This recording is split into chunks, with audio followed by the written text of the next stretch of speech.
많은 분들이 이미 읽으셨을 것으로 생각이 듭니다. 팬인가 제자인가라는 카일 아이들먼 목사님의 책이 있습니다. 많은 그리스도인들이 예수님을 마치 자기가 좋아하는 연예인을 생각하듯이 열광하고 또 사랑하고 쫓아다니는 모습들이 어떻게 보면은 우리 그리스도인들의 모습이 아닌가, 이렇게 비꼬아 이렇게 얘기했던 것이죠. 많은 그리스도인들이 예수님은 마치 연예인 대하듯이 자기가 추종하는 사람을 따르듯이 열광했지만은 사실은 깊이 있는 사랑과 만남이 없다는 것입니다. 그 카일 아이들먼 목사님이 이 책에 굉장히 반향을 일으켰는데요, 금년 초에 또 좋은 책을 내셨습니다. 나의 끝 예수의 시작이라는 책을 냈는데요, 제목에서 볼 수 있듯이 나의 끝, 원제는 조금 다릅니다만 나의 끝으로 이렇게 끝났는데요, 나의 끝 예수, 나의 끝, 그러니까 나의 절망의 시작이 곧 예수님의 시작이다, 그런 뜻의 책이 되겠습니다. 이 책을 이제 쓰기로 작정하고 이제 프롤로그를 이렇게 쓰고 있는데, 그때 전화 한 통화를 하게 되면서 그 내용들이 프롤로그에 그대로 다 담겨지게 되었다고 하는 것이죠. 무슨 전화였냐면은 브라이언이라고 하는 남자의 전화였습니다. 너무나 힘든 시간을 보내고 있는 그런 사람의 상담 전화였습니다. 다름 아니라 18개월 된 자기의 어린 아들을 잃고 상심해 있는 그런 남자의 상담 전화였습니다. 정말 어린 아들을 잃은 그 아버지의 마음이 어떨까, 쉽게 상담을 해줄 수 없어서 이 목사님은 기나긴 침묵을 이렇게 하게 됩니다. 침묵 속에서 그 브라이언이 툭 내던진 이야기는 더욱 충격적이었습니다. 목사님, 제 차로 후진하다가 제 아이를 제가 친 겁니다 라고 얘기하는 거예요. 자기가 자기 차를 운전하다가 18개월 된 그 2살짜리 아이를 자기가 쳐서 죽였다는 거죠. 그러니 더 참혹한 그 시간들을 어떻게 설명할 수 있겠습니까? 그래서 아이들먼 목사님은 아무 말도 할 수가 없었습니다. 그냥 또 기나긴 침묵이 흘렀습니다. 그런데 뜻밖의 얘기를 이 브라이언이 하는 겁니다. 그런데 목사님 말이죠, 이상한 일이 있습니다. 바로 그 사건 이후에 저는 예수님을 정말로 만났습니다. 예수님의 실제를 만났다, 이렇게 표현합니다. 왜냐하면 이전에는 예수님을 안다고 하고 형식적인 신앙을 가지고 있었고 교회는 마지못해 가끔씩 나가주었지만, 이 사건 이후에 정말 살아계신 예수님을, 그 실제의 존재를 자기가 체험했고 예수님을 만났고 믿게 되었다는 겁니다. 그래서 지금은 예배드리러 가는 그 발걸음이 예수님의 품을 향해 달려가는 발걸음이 되었습니다, 이렇게 이야기를 하는 겁니다. 상담 전화로 받았다가 오히려 목사님이 너무 큰 은혜를 받고 나의 끝이 바로 예수님의 시작이다 하는 이 주제의 프롤로그를 기록하게 되었던 것이죠. 그래서 목사님은 너무나 궁금증이 또 생겼습니다. 이건 정말 개인의 특별한 이야기인가? 정말 이 땅에 사는 수많은 그리스도인들, 쉽게 말해서 오늘 저와 여러분, 이 자리에서 예배하는 저와 여러분의 삶에도 그런 어떤 실제적인 예수님을 만나는 계기가 어떤 것이었을까라는 궁금증이 생겨서 즉시로 페이스북에다가 질문을 냅니다. 굉장히 많은 그분을 바라보는 팔로워들이 있기 때문에 이렇게 썼어요. 가로를 쳐놓고 이때 나는 예수님의 실제를 만났다, 이런 질문을 냈어요. 언제? 가로를 쳤어요. 각자 써보라고.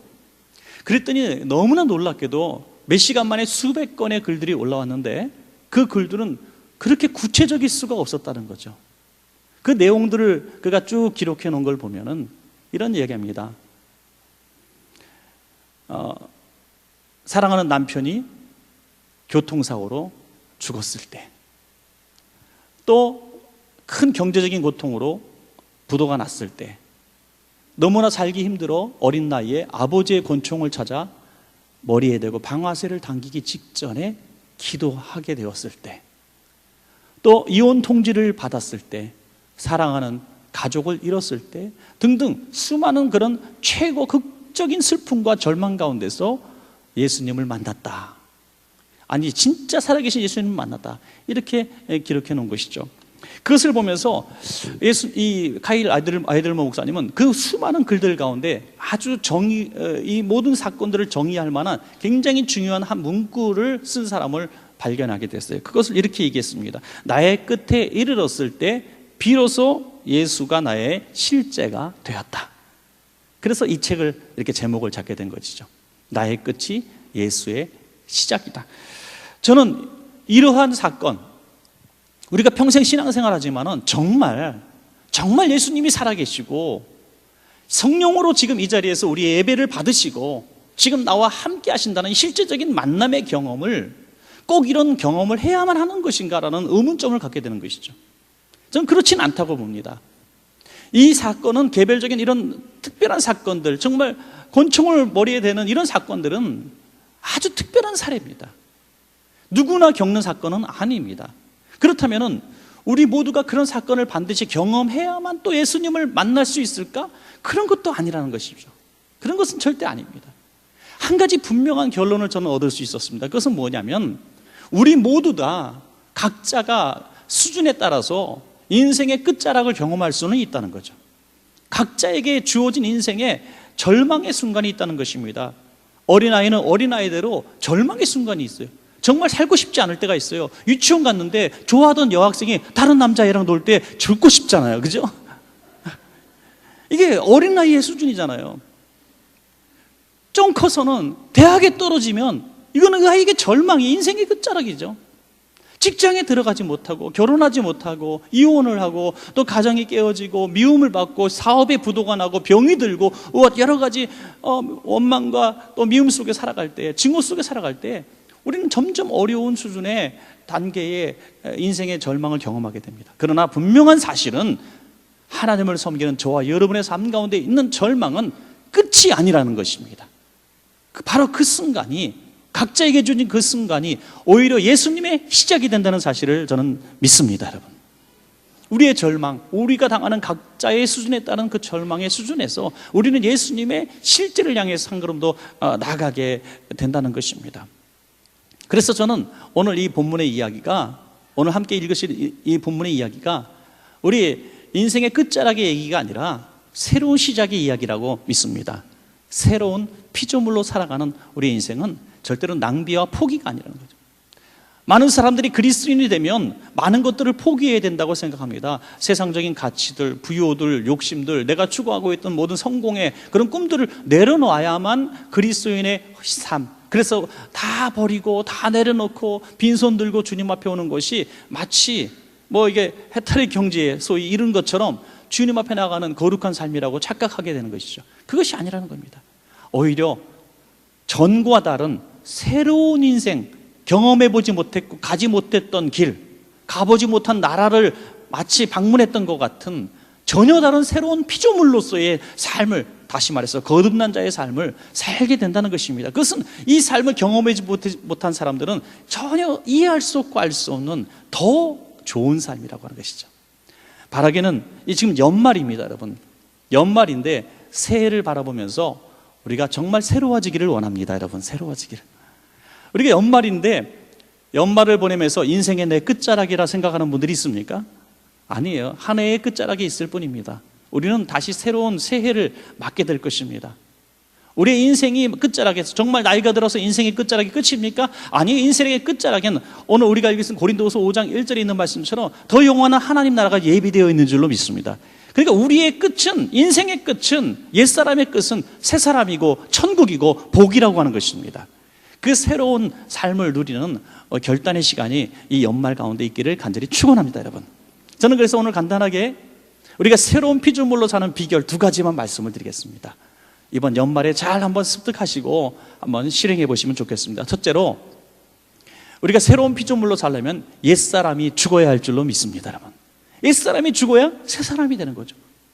옛사람이 죽어야 새로운 피조물이 되는 것입니다.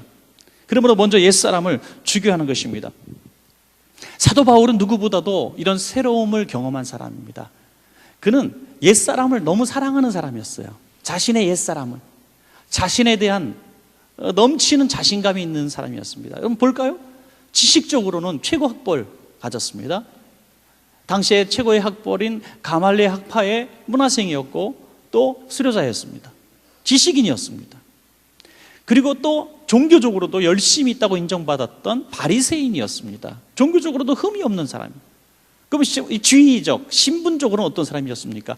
당대 최고의 권력 국가인 이 로마의 시민권자였습니다. 정말 이 1000명의 군사를 거느린 권세자의 천부장도 어마어마한 돈을 주고 사야 했던 이 시민권, 이 시민권을 태어나면서부터 갖는 아주 유력한 가문의 자손이었습니다.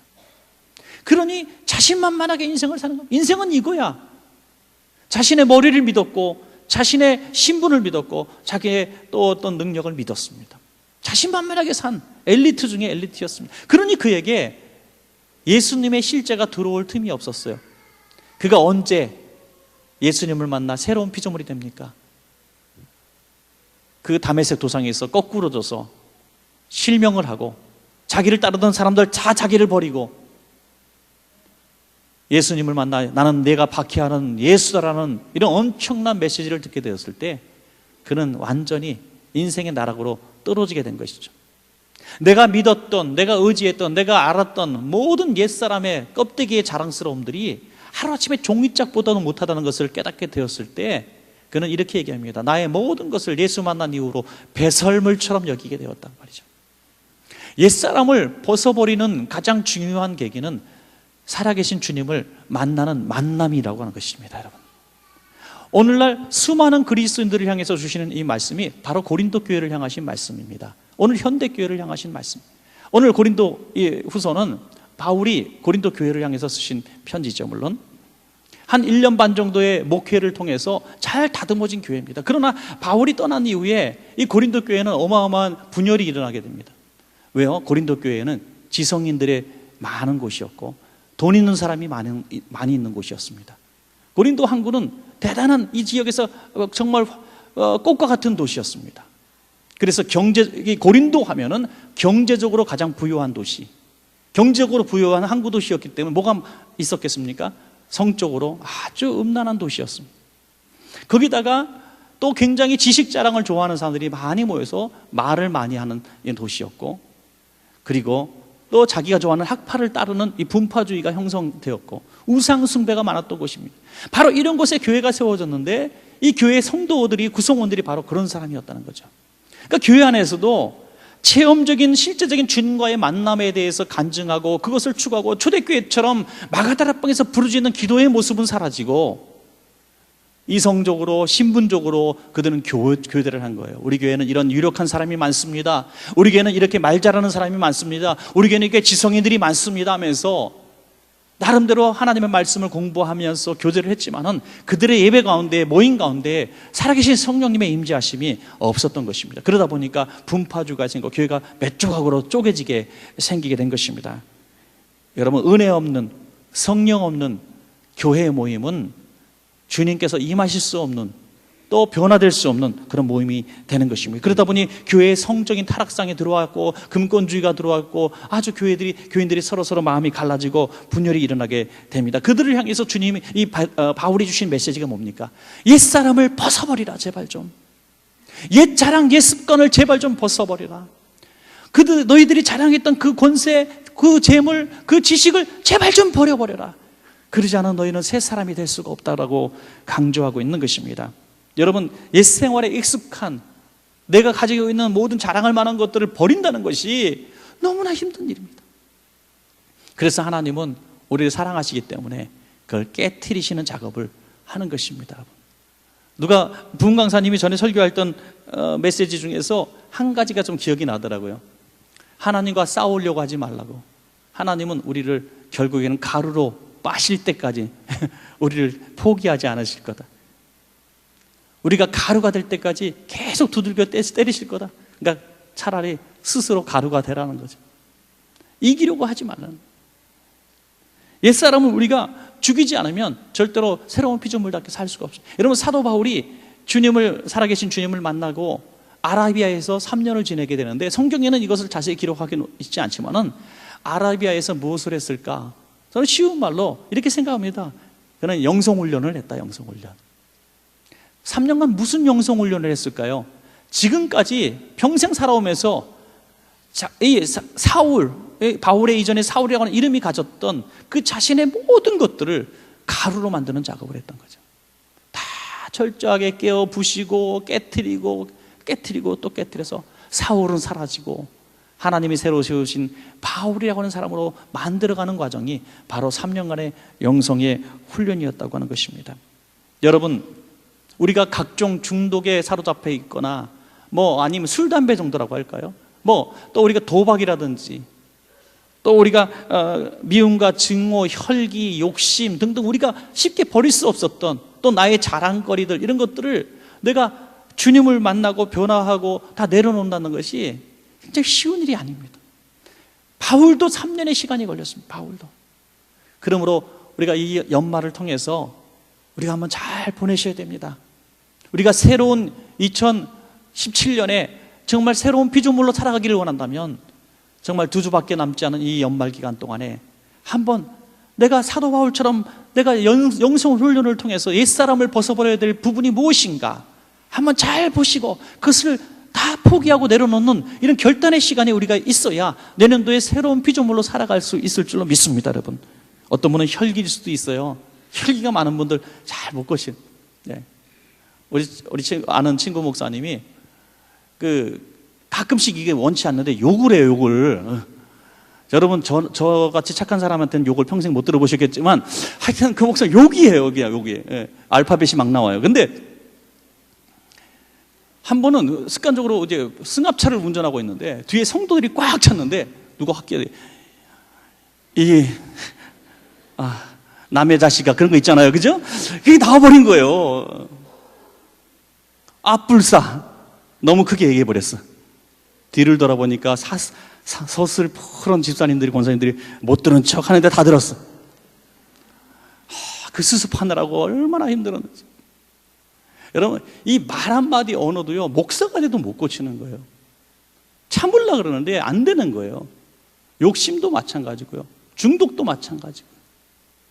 우리가 이길 수 있는 거 하나도 없어요. 우리가 이길 수 있는 게 없어요. 이길 수 있는 방법이 뭡니까? 나의 옛사람이 성령의 힘으로 죽어야 된다는 거죠. 죽어야 된다. 의지로 힘으로 안 된다는 것입니다. 이 연말에 내가 반드시 죽여야 될 옛사람이 무엇인가 목록을 작성하십시오. 자랑이라든지 교만이라든지 미움이라든지 증오라든지 폭언이라든지 폭행이라든지 각종 중독이라든지 다 적어놓으십시오. 질병이라든지. 그리고 그것을 붙들고 주님, 이것을 가진 옛사람 나의 모습을 성령님 죽여주십시오. 고쳐주십시오. 새롭게 해주십시오 라고 붙들고 한번 도전해 보십시오. 그러면 우리의 힘으로 고치지 못했던 옛사람, 바로 성령의 힘으로 죽고 거듭나는 복이 있을 줄로 믿습니다. 여러분, 로마서 6장 6절에 우리가 알거니와 우리의 옛사람이 예수와 함께 십자가에 못 박히신 것은 죄의 몸이 죽어 다시는 우리가 죄에게 종노릇 하지 아니하려 함이라. 우리의 옛사람이 예수와 함께 십자가에 못 박히면 우린 죄의 종에서 해방되는 줄로 믿습니다. 그 예수님과 함께 십자가에 못 박는 이 과정이 우리 가운데 꼭 있어야 우리는 새로운 피조물이 됩니다. 자, 마지막 두 번째로, 이제 죽으면 살아야죠. 어떻게 삽니까?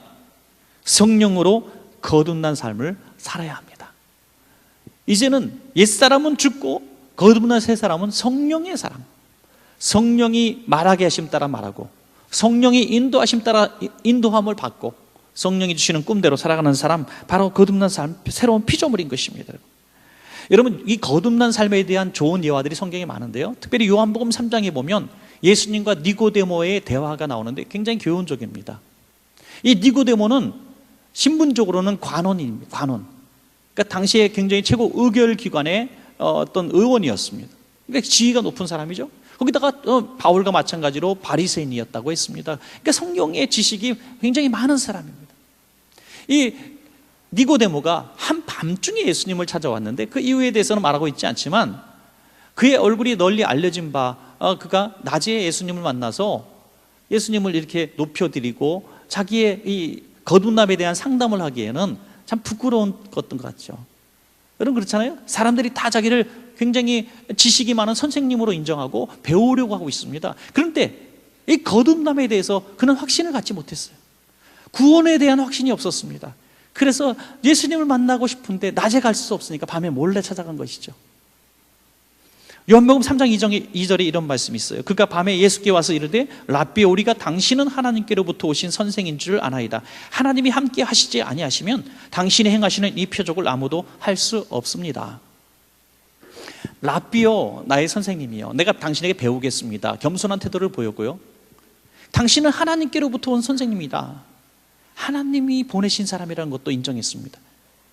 대단한 고백이죠. 그럼에도 불구하고 그는 하나님 나라에 대해서 확신을 갖지 못했습니다. 그런 니고데모를 향해서 요한복음 3장 3절에 말씀하십니다. 사람이 거듭나지 아니하면 하나님의 나라를 볼 수 없느니라. 여러분, 거듭남, 새로운 피조물로 살아간다는 것은 선택이 아닌 것입니다. 구원의 필수라는 것이죠. 누군가 우리에게 그래서 구원받았습니까? 거듭나셨습니까? 새로운 피조물이 되셨습니까? 이런 유의 질문을 한다면 우리는 다소 당황하게 될 수도 있습니다. 그런 말씀의 의미가 뭘까요? 이 바리새인으로서, 관원으로서 나름대로 성경을 많이 한다고 하는 이 니고데모도 충격을 받고 혼란이 일어났습니다. 그래서 예수님, 어떻게 사람이 다시 엄마 뱃속에 들어갔다가 다시 태어날 수 있습니까? 거듭난다는 말이 도대체 뭡니까? 다시 태어난다는 말이 도대체 무슨 말입니까? 죽은 사람이 어떻게 다시 또 엄마 뱃속에 들어갈 수 있습니까? 살아날 수 있습니까? 뭐 그런 말도 안 되는 질문을 하죠. 이것이 보통 우리의 성경을 안다고 하는 사람의 수준이었다고 하는 것이죠. 주님께서 하시는 이 말씀은 많은 이 시대의 니고데모들을 향해서 주시는 이런 귀한 말씀인 것입니다. 나름대로 열심히 신앙생활을 했다고, 내가 나름대로 많은 성경 공부를 했다고, 내가 많은 선행들을 했다고, 내가 오랫동안 교회를 다녔다고, 예배의식에 참여했었다고, 내 마음속에 예수님 살아계신 것 같은 그런 감동도 체험 때로는 많이 하고 때로는 교회에서 눈물도 흘렸다고 할지라도 그것이 거듭남의 증거는 아니라는 거죠. 그래서 이 요한복음 3장 16절의 말씀을 저는 이 예수님이 하신 말씀들에 이 니고데모에게 주신 말씀 중에 가장 중심에 되는 말씀이라고 봅니다. 요한복음 3장 16절 잘 아시죠? 하나님이 세상을 이처럼 사랑하사 독생자를 주셨으니 이는 그를 믿는 자마다 멸망치 않고 영생을 얻게 하려 하심이라. 거듭남이 무엇이냐? 새로운 피조물이 뭐냐? 예수가 나의 구주심을 믿는 믿음이라고 하는 것입니다. 할렐루야. 이것이 거듭난 자의 삶입니다. 그러니까 우리가 행위로 구원으로 열심히 말씀을 공부하고 예배를 드리고 선행을 해서 예수를 믿게 되는 것이 아니라 예수를 믿으면 우리의 삶이 이렇게 변화된다는 것입니다. 무엇이 시작인가의 차이점이십니다.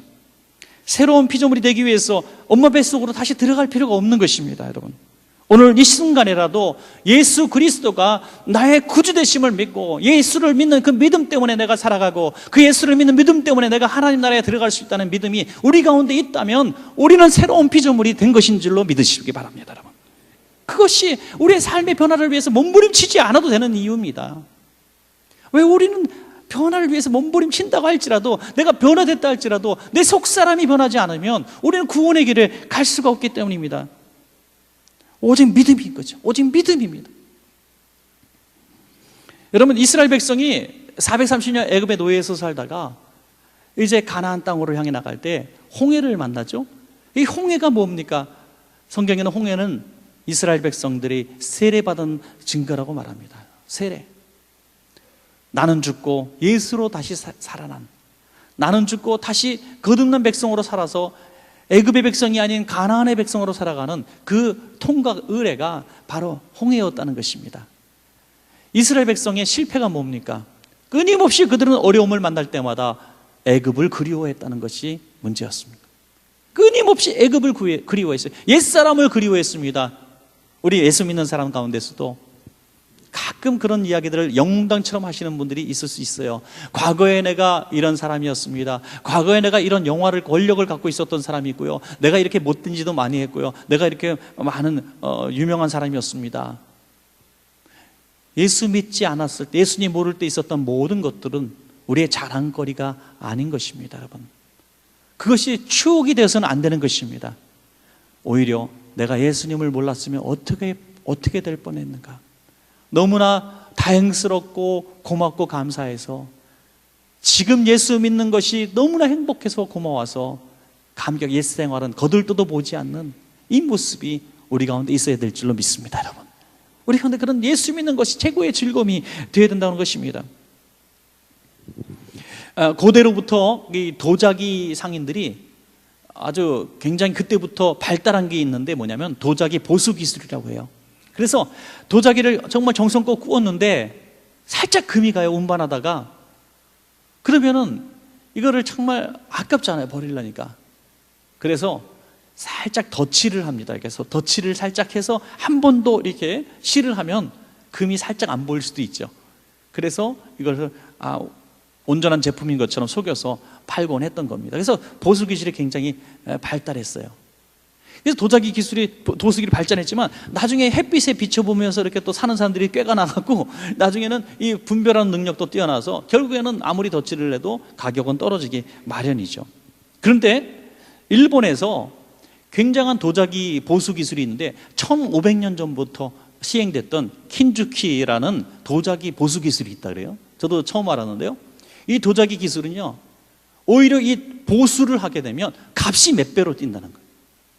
여러분, 이상하지 않습니까? 분명히 깨진 도자기인 줄로 사람들이, 소비자들이 다 알아요. 그런데 킨주키 기술을 통해서 이것이 다시 재판되었을 때 값이 몇 배로 오르는 거예요. 그래서 나중엔 일부러 깨갖고 이 킨주키 기술을 적용했다는 거예요. 일부러 깨가지고. 어떻게 하는 거냐면 아주 단순합니다. 깨어져서 금이 간 부분에다가 잘 도자기 기술로 메꾼 다음에 금으로 그것을 장식하는 겁니다. 금으로. 그 깨어진 부분을 금으로 장식하는 거예요. 당연히 예술 작품이 되는 겁니다. 저는 이 말을 여러분 재미있게 생각하지 않았는지 모르겠지만 저는 굉장히 재미있게 생각했어요. 금이 간 곳에 금을 붙였다. 야, 한국말이 진짜 재밌는 것 같아요. 여러분, 굉장히 심오하지 않아요? 저는 이거 진리를 깨달은 것 같아요. 득도한 것 같아요. 여러분, 인생에 금이 갔잖아요. 우리 인생에 상처가 납니다. 우리 인생에 금이 갑니다. 그 깨어진 금은 부끄러운 금이 아니라 골드가 된다는 겁니다. 누가 그래요? 스퀘어는 스타가 된다. 맞는 것 같아요. 우리 인생의 상처는 금이 될 수 있습니다.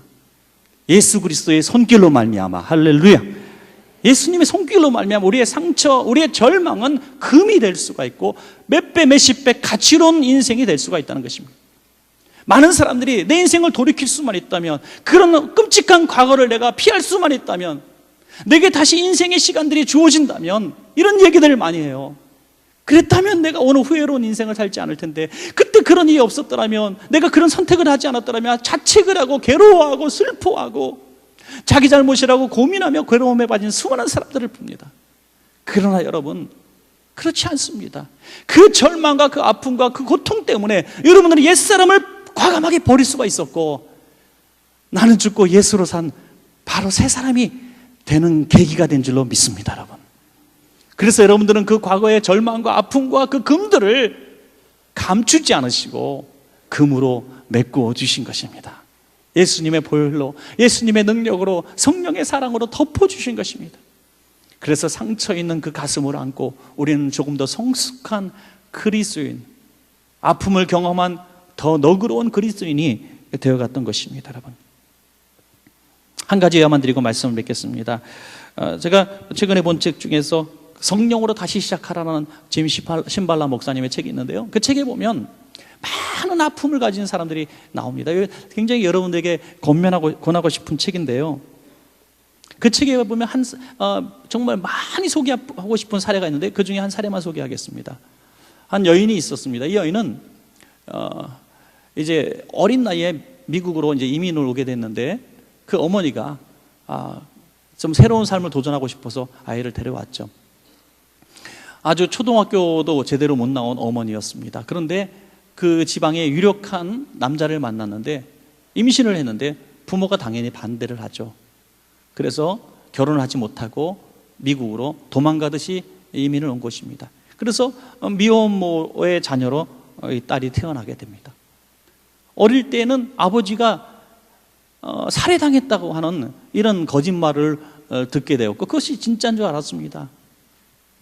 너무나 가난한 집안에서 정말 방 하나에서 여러 식구가 살 정도로 어려운 삶을 꾸준히 살게 되었고요.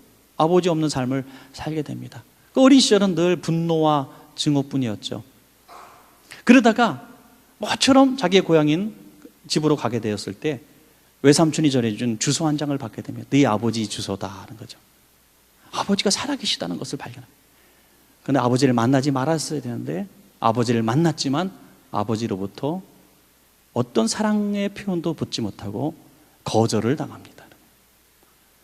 펑펑 울면서 세상을 원망하게 되고 버림받은 쓰디쓴 아픔을 갖게 됩니다. 그가 너무나 의지하고 사랑했던 자기의 몇 살 밑에 여동생이 있었는데 자기가 여동생을 보다가 잠깐 친구 집에 놀러 가고 싶다서 보냈는데 그날 사고로 창틀에서 떨어져 죽고 맙니다. 이 언니는 자신은 자기가 여동생을 죽였다고 생각하는 또 죄책감에 빠졌다.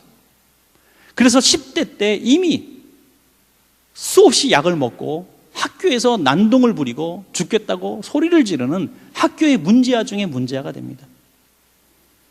아예 집이 너무너무 싫어가지고 집을 뛰쳐나갑니다. 어머니는 신실한 그리스도인이었어요. 어떻게 예수 믿는 가정에 이런 일이 있을 수 있습니까? 하면서 어머니를 미워했고 어머니가 믿는 예수님도 미워했어요. 그래서 집을 나와가지고 10대에 결혼을 합니다. 10대에 결혼해서 아기를 낳았는데 1년도 못 돼서 남편에게 버림을 받습니다. 또다시 재혼을 했는데 알코올 중독자를 만나서 날마다 지옥을 경험하게 됩니다. 무슨 소망이 있고 무슨 꿈이 있고 무슨 희망이 있겠습니까? 그의 생각은 온통 어떻게 하면 죽을 것인가, 어떻게 하면 잘 죽을 것인가. 늘 이런 불평과 원망과 미움 속에 살아가고 있는데 어느 날 이상한 마음의 감동이 일어납니다. 끊임없이 그를 위해서, 그녀를 위해서 기도가 있었던 그 어머니의 기도가 드디어 능력을 발휘하게 된 거죠. 자신은 아무런 변화도 없었고 아무런 시도도 하지 않았고 아무런 의지도 없었는데 어느 날 깨끗이 옷을 입고 자기 몸을 가꾸고 지금 자기가 성경책을 들고 어딘가 가고 있다는 거예요. 자기도 모르게. 보니까 그날이 성구영신 예배였다는 거예요. 성구영신 예배 때 자기가 성경책을 들고 자기가 옷 단장하게 입고 가는 자신의 발걸음을 자신이 의심하게 됩니다. 그리고 그날 예배 드리는데 하필이면 오늘 주님을 영접할 사람 있으면 나오십시오라는 목사님의 얘기 듣고 좌석에 끌리듯이 나가서 통곡하며 회개를 합니다. 그리고 그녀는 온전한 하나님의 사람으로 변화되었습니다. 그녀의 고백은 이런 것입니다.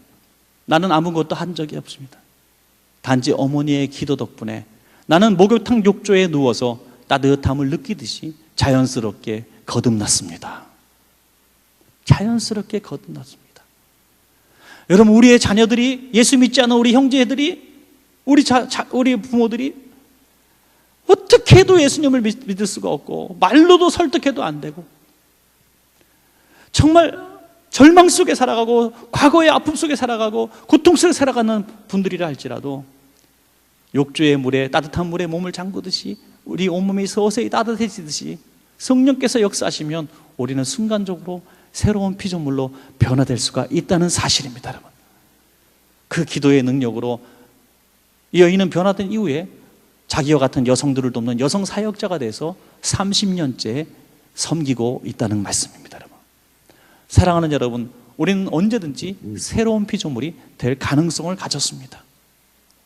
포기하지 마십시오. 절망하지 마십시오. 오늘 말씀을 맺겠습니다. 저는 새로운 피조물로 사는 비결을 딱 두 가지로 말씀을 들었습니다. 하나는 잘 죽고 두 번째는 잘 사는 겁니다. 옛사람은 죽여버리시고 새 사람으로 사는 것입니다.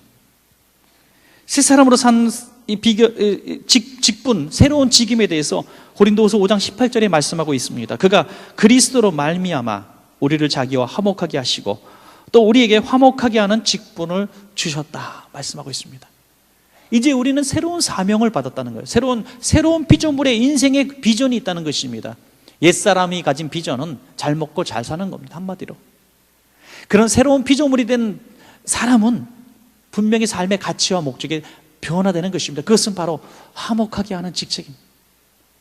하나님을 영화롭게 하고 불신자들에게 복음을 증거하여 전도케 하는 바로 그것이 우리의 새로운 삶의 비전이라는 것입니다. 그래서 우리가 인생에 다하는 날 우리는 썩어진 장막을 벗어버리고 하나님이 예비하신 저 영원한 하나님 나라에서 안식하게 되는 날, 복된 날이 올 줄로 믿습니다.